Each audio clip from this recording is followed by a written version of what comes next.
Speaker, sir, for allowing me to speak. Honorable Speaker, farmers are suffering throughout the country. I would like to draw the attention of the government to the terrible plight of farmers in Kerala. It hurts me to inform this House that just yesterday, Enkitan, a farmer in Wayanad, committed suicide due to his crushing debt. In Wayanad alone, bank notices for non-payment of loans has been given to almost 8,000 farmers. They are facing the threat of immediate eviction. Under Sarfazi Act, their properties are attached against their bank loans. This is resulting in a spate of farmer suicides. In Kerala, 18 farmers have committed suicide since banks began recovery procedures 1.5 years ago. The government of Kerala has announced a moratorium on repayment of farm loans for all Kerala farmers till 31st December 2019. Meanwhile, the government of India is refusing to direct the RBI to consider this moratorium and get it implemented. Meanwhile, in the last 5 years, the BJP government gave 4.3 lakh crores in tax concessions and waived 5.5 lakh crores for rich businessmen. Why is this shameful double standard? Why does the government act as if our farmers are inferior to the rich?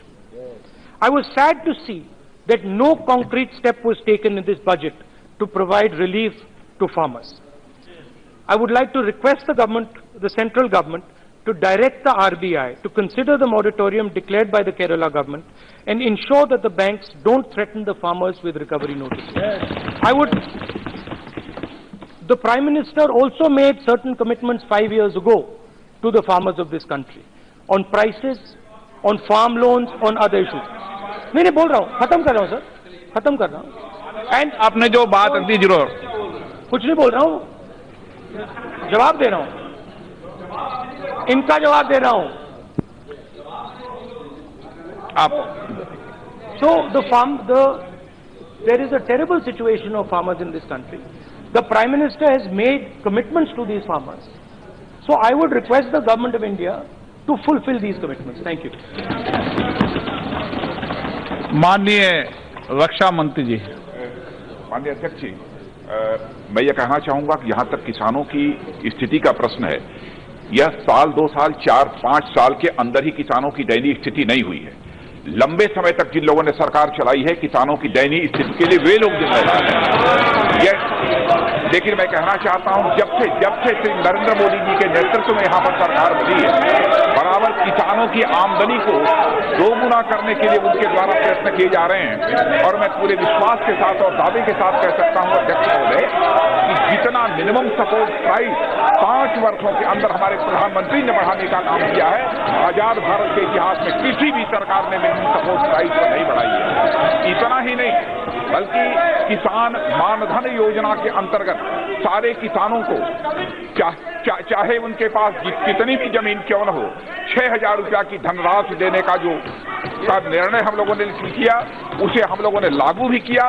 एक report के आधार पर मैं बताना चाहता हूं कि उससे किसानों की 20 to 25% की इनकम की वृद्धि हुई है। अध्यक्ष महोदय, यह हमारी ऐसी सरकार है जिससे कि किसानों के लिए बहुत कुछ अभी हमें करना है, लेकिन बहुत कुछ किया है।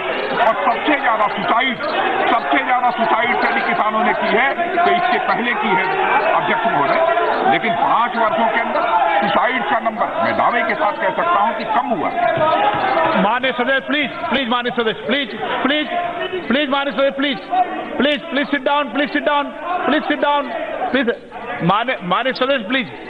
माननीय सदस्यगण, जब आपके माननीय सदस्य ने कोई मुद्दा उठाया है तो माननीय मंत्री जी का जवाब भी सुनना चाहिए।